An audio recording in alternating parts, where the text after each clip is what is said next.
নমস্কার বন্ধুরা, মোমোস কিচেনে আপনাদেরকে স্বাগতম জানাই। আজকের পর্বে নিয়ে এসেছি আলু দিয়ে রুই মাছের ঝোল। গরম ভাতের সাথে আলু দিয়ে রুই মাছের ঝোল হলে আর কিছুই লাগে না। তাই বাড়িতে কম সময়ে খুব সহজে কিভাবে রুই মাছের ঝোল বানিয়ে নেবেন সেটা জানতে হলে অবশ্যই দেখে নিন এই রেসিপিটি। রুই মাছের ঝোল বানানোর জন্য এখানে আমি 7 পিস রুই মাছ নিয়ে নিয়েছি। মাছগুলি ম্যারিনেশন করার জন্য দিয়ে দিতে হবে সামান্য লবণ, 1 চা চামচ হলুদ এবং 2 চা চামচ সরষের তেল। লবণ, হলুদ ও তেলের সাথে মাছগুলিকে ভালোভাবে মাখিয়ে নিতে হবে যাতে মাছের সব দিকে এগুলি লেগে যায়। এভাবে করে মেখে নিলে মাছগুলি ভাজার সময় তেল ছিটকায় না। মাছগুলি মাখা হয়ে গেলে কম করে হলেও 15 মিনিট রেখে দিতে হবে। রুই মাছটা রান্না করার জন্য একটি মশলা বানিয়ে নিব। মশলা এটি বানানোর জন্য প্রথমে 4টা মাঝারি মাপের টমেটো লম্বা লম্বা করে কেটে নিয়েছি। এরপর এগুলোকে একটা পেস্ট করে নিয়েছি। রুই মাছের ঝোল বানানোর জন্য আমাদের আরও একটি মশলা বানিয়ে নিতে হবে। সেটার জন্য লাগবে 2 টুকরো আদা। যেহেতু এই রান্নায় রসুন ব্যবহার করা হয়নি, তাই আদার পরিমাণটা একটু বেশি রাখতে হবে। এর সাথে দিয়ে দিতে হবে 1 চা চামচ জিরে, 4 থেকে 5টা শুকনো মরিচ। এই সবগুলো মশলা একসাথে সামান্য একটু পানি দিয়ে ভালোভাবে পেস্ট করে নিতে হবে। তবে আপনারা যদি কম ঝাল খেতে পছন্দ করেন সেই ক্ষেত্রে শুকনো মরিচের ভেতরের বীজগুলি বের করে নিতে পারেন। এরপর 2টি মাঝারি মাপের পেঁয়াজ পাতলা ও লম্বা লম্বা করে কেটে নিয়েছি। এরপর 2টি বড় মাপের আলু খোসা ছাড়িয়ে লম্বা লম্বা করে কেটে নিয়েছি। রুই মাছের ঝোল বানানোর জন্য চুলাতে একটা পাত্র বসিয়ে দিয়েছি। এর মধ্যে দিয়ে দিব পরিমাণ মতো তেল। তেল ভালোভাবে গরম হয়ে গেলে মাছগুলি একে একে দিয়ে ভেজে নিতে হবে। এক দিকটা ভাজা হয়ে গেলে অপর দিকটা উল্টে ভেজে নিতে হবে। এখানে মাছগুলিকে একটু লাল লাল করে ভেজে নিতে হবে। মাছ ভাজা হয়ে গিয়েছে, এবার আমি মাছগুলিকে একটা পাত্রে তুলে নিচ্ছি। মাছগুলি তুলে নেওয়ার পরে এইবার আলুগুলি ভেজে নিব। এরপর দিয়ে দিতে হবে সামান্য লবণ এবং হলুদ। আলুগুলি খুব বেশি লাল করে ভাজার দরকার নেই। 50% মতো ভাজা হয়ে গেলে এবং হলুদের রং চলে এলেই এটাকে তুলে নিতে হবে।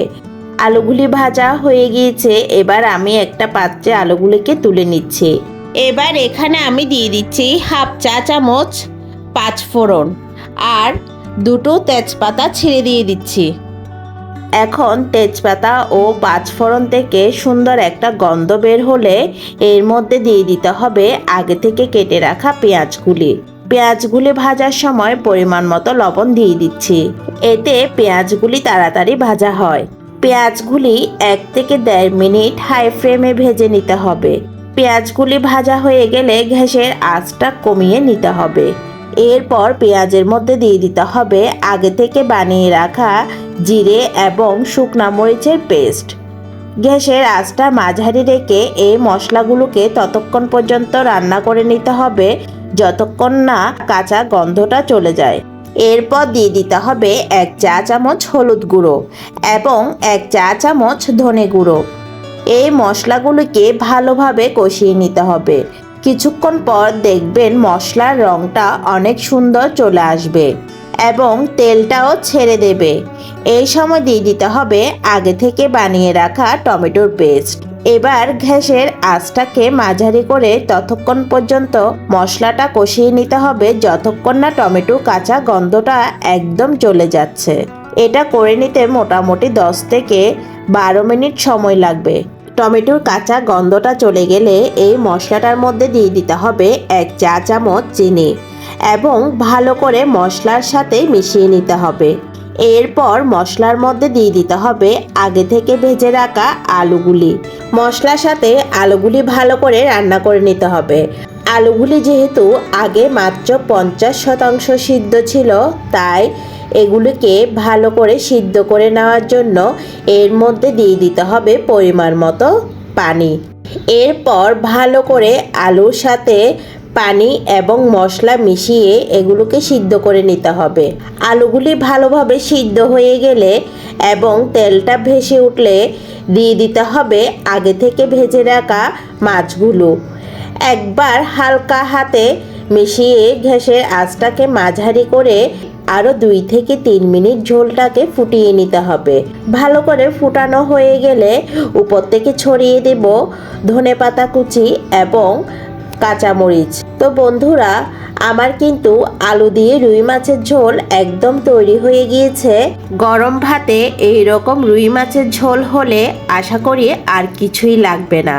আলু দিয়ে রুই মাছের ঝোল একবার এইভাবে বানিয়ে দেখুন, আশা করছি আপনাদের অনেক ভালো লাগবে। আজকের রেসিপিটি আপনাদের কেমন লেগেছে প্রতিবারের মতো কিন্তু কমেন্ট করতে ভুলবেন না যেন। আজকের রেসিপিটি যদি আপনাদের ভালো লেগে থাকে তাহলে একটা লাইক এবং শেয়ার করবেন। আর যারা আমার এই রেসিপিটি দেখছেন তারা যদি আমার চ্যানেলে নতুন হয়ে থাকেন তাহলে প্লিজ আমার চ্যানেলটি সাবস্ক্রাইব করে আমাকে সাপোর্ট করবেন। তো পরবর্তী রেসিপি দেখার আমন্ত্রণ জানিয়ে আজকের মতো এখানে বিদায় নিচ্ছি। সবাই ভালো থাকবেন, সুস্থ থাকবেন।